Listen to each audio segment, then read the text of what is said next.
para que a gente consiga ter um agir administrativo. Então, para que a administração pública consiga agir, ela precisa ter informação. Então, está dando certo essa política pública? Não está dando certo essa política pública? Essa despesa foi suficiente? Essa despesa não foi suficiente? A gente precisa de ter esse tipo de informação. E, claro, nessa estrutura racionalizada, em que é pensada, em que existem procedimentos, em que existem processos que são respeitados, eu utilizo dessas informações, porque não adianta nada eu avaliar e colocar isso dentro da gaveta, eu preciso de utilizar isso. A importância de uma prospecção de informação, ela vem assim, de certo modo, como a base de um planejamento orçamentário. Então, eu primeiro, quando eu começo, quando eu trato de um planejamento orçamentário, essa prospecção tem que acontecer para que eu tenha essa visão do problema ou da atribuição que eu estou ali verificando.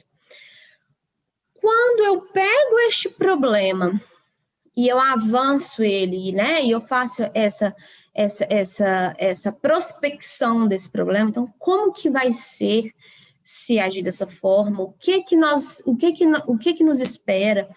Quais são as situações que podem acontecer dentro desse planejamento orçamentário? E eu vou sempre vincular isso com o próprio planejamento orçamentário mesmo. Então, essa despesa pode ser suficiente? Nós temos X habitantes no município tal, a gente precisa de medicamento, tendo em vista que 20% da população tem a doença X, então essa quantidade de medicamento ela é suficiente. Então, eu tenho que o tempo todo prospectar. Por quê? Eu não posso agir de forma improvisada. Eu não posso agir. O remédio para a doença acabou, mas já não era para ter sido planejado. O planejamento não aconteceu. O que aconteceu? Aumentou a quantidade de pessoas portadoras dessa doença? O que levou, a essa falta desse medicamento?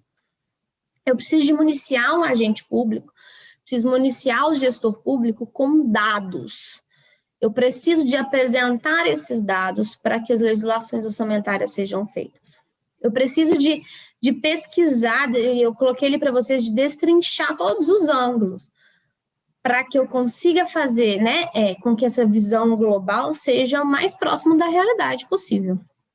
Eu preciso identificar as dificuldades que devem ser superadas, e eu só vou identificar as dificuldades que devem ser superadas se eu pesquisar, se eu ouvir a população, se eu identificar esse problema exatamente, se eu analisar esses dados que são apresentados.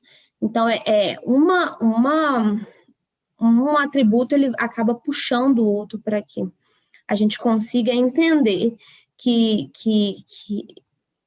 a gestão da informação é uma gestão que deve ser importantíssima e que faz parte do planejamento orçamentário, assim como faz parte de toda a gestão pública.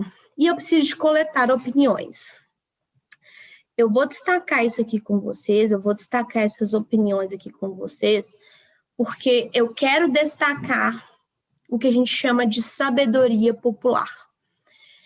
Somente através dessa dita sabedoria popular é que eu vou conseguir saber, ou é que eu vou conseguir entender o que a população espera da construção ou da consecução daquelas políticas públicas, da concretização daquelas políticas públicas. Eu preciso de ouvir as pessoas.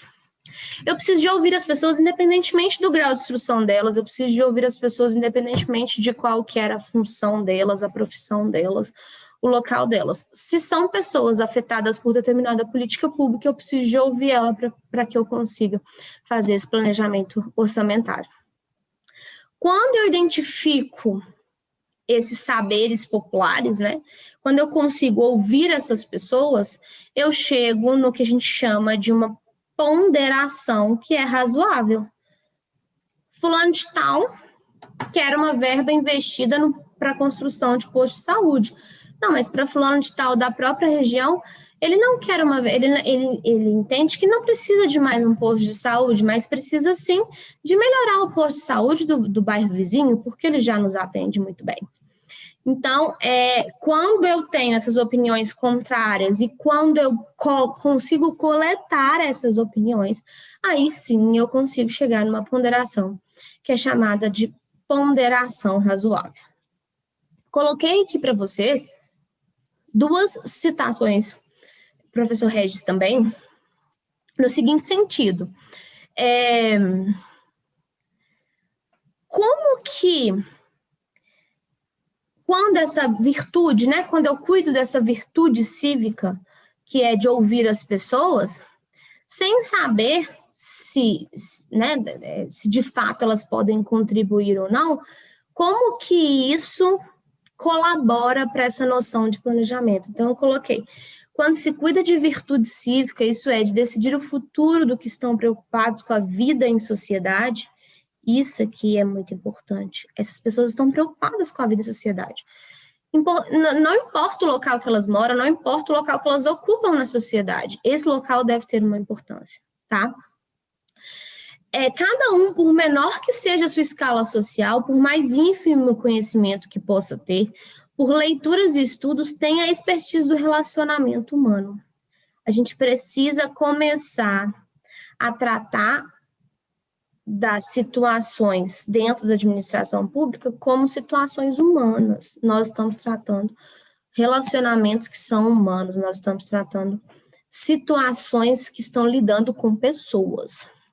E esse contato com essas pessoas, eles acabam sabendo muito mais do que a gente, que muitas vezes está dentro de um gabinete, né, identificando uma política pública, realizando uma política pública, eles têm um contato muito maior com esse sofrimento, com essa angústia que acaba acontecendo dentro da sua situação, que é o quê? Que é exatamente o quê? Eu estou ali aceitando do Estado o que ele quer me dar sem que ele me ouça, tá?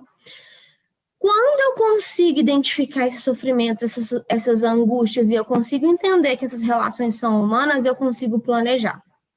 Porque planejar é exatamente estudar essas possibilidades. Possibilidades de quê? De tomada de uma decisão. Planejar é analisar todos os caminhos que são o quê? Caminhos possíveis. E aí, quando eu tenho várias situações, quando eu tenho a minha visão global, como eu falei para vocês no slide anterior, eu consigo diminuir as minhas chances de um fracasso. Planejar é levar em conta todas as propostas. Nenhuma proposta ela deve ser afastada por mais absurda que ela pareça. Ela deve ser afastada. Não vou nem ouvir essa situação, não vou nem ouvir essa opinião, porque é absurdo. Não, ela pode apresentar uma situação que seja o quê? Uma situação, de fato, vivida dentro daquela sociedade, tá? E extrair dela o quê? Todos os seus equívocos, todos os seus titubeios, né, como o professor disse, e buscar a que mais convém naquele momento. Então, quando eu estou falando de planejamento orçamentário, eu estou tratando de uma situação que é momentânea. Eu estou tratando de uma situação que é temporária. Então, naquele instante, o que essa população deseja? Naquele instante, o que é preciso, né? Em qual situação é melhor investir em se tratando de um planejamento orçamentário? E aí eu coloquei algumas etapas desse planejamento orçamentário. Então, assentar objetos de deliberação, né? Como que essa deliberação vai acontecer? Preciso pegar a opinião de todos os agentes que estão envolvidos. Eu preciso calcular riscos. Se é uma situação, as legislações orçamentárias, elas são legislações temporárias, elas são legislações que têm um tempo de vigência definido. Então, uma LOA, que é uma lei orçamentária anual, qual é o tempo de vigência dela, Paula? Aquele exercício financeiro. Então, o tempo de vigência dela é em 2021, é em 2022. Então, acabou aquilo ali, ela não tem mais vigência. Por quê? Porque ela retrata exatamente um planejamento que foi feito para aquela época. Eu preciso de organizar a minha forma de ação. Eu preciso de analisar as despesas que estarão envolvidas. Eu preciso de saber quais que são os recursos que estarão envolvidos. Eu preciso de verificar se essas legislações orçamentárias contemplam aquela modalidade de despesa. E aí, pela nossa programação, vocês terão um momento exatamente de identificar como que as despesas são criadas, como que elas devem ser elencadas, né? Isso vai ter uma aula específica sobre isso. Eu preciso de questionar se os resultados serão efetivamente obtidos. Então, eu, como cidadã, ou eu, como uma pessoa que estou usufruindo de políticas públicas, eu preciso questionar. Mas esse resultado vai ser efetivamente obtido? Isso antes ou depois? Esse resultado foi efetivamente obtido? Então, tudo isso, gente, todas essas etapas aqui, elas são criadas exatamente para que a gente retrate tudo isso à sociedade. A sociedade precisa de receber as contas, né? É preciso que os agentes públicos, é preciso que os gestores prestem contas para a sociedade. E isso também vem de uma situação básica dentro da própria gestão pública que coaduna aqui com o próprio planejamento orçamentário. Deixei aqui uma sugestão para vocês de estudos complementares. Eu faço parte, eu sou doutoranda pela UFMG, e eu faço parte do Observatório para a Qualidade da Lei, que é um grupo de pesquisa que a gente mantém aqui dentro da UFMG, coordenado pela professora Fabiana. E esse grupo, eu não sei se vocês já ouviram falar, mas se vocês não ouviram, eu acho interessante que vocês possam pesquisar sobre isso. Esse grupo, ele trata do que a gente chama de legística, né? Como fazer leis bem feitas. O meu objeto de estudo, ele é aprofundado dentro de orçamento público, porque eu quero entender e eu quero chegar a uma solução de como fazer leis orçamentárias bem feitas. Então, quando a gente fala de um planejamento orçamentário, de uma possibilidade de ouvir as pessoas, isso a gente tem que identificar em todo e qualquer projeto de lei. A gente tem que sair dessa situação, muitas vezes uma situação que a gente consegue identificar aqui claramente no Brasil, que é de criação de projetos de lei de todos os assuntos dentro de gabinete. Então, o projeto de lei ele é criado dentro do gabinete, com a situação que é descrita pelos representantes do povo, mas sem que o povo seja sequer ouvido. Então, a gente trata muito isso, né? Como que as legislações elas podem ser consideradas legislações mais efetivas a partir do momento que as pessoas que são afetadas por aquela legislação, elas são simplesmente ouvidas. Né? A gente precisa de começar a entender que a lei é um processo, ela deve cumprir um processo de criação, a legística fala muito disso, ela deve cumprir um processo de criação e não simplesmente surgir, né, da mão de uma única pessoa que acha, de acordo com os seus interesses individuais, que aquele projeto de lei vai ser interessante ou não. A gente acaba criando, se a gente ter, né, essa postura, a gente vai acabar criando um cenário de uma maior proliferação legislativa e de uma maior situação de inefetividade das legislações. Então, o número de legislações que são promulgados, o número de projetos de leis que são promulgados, ele é absurdo em qualquer parte do país. Porque a gente entende que uma lei resolve o problema, mas a gente não vê qual é o problema da lei. Essa que é a questão.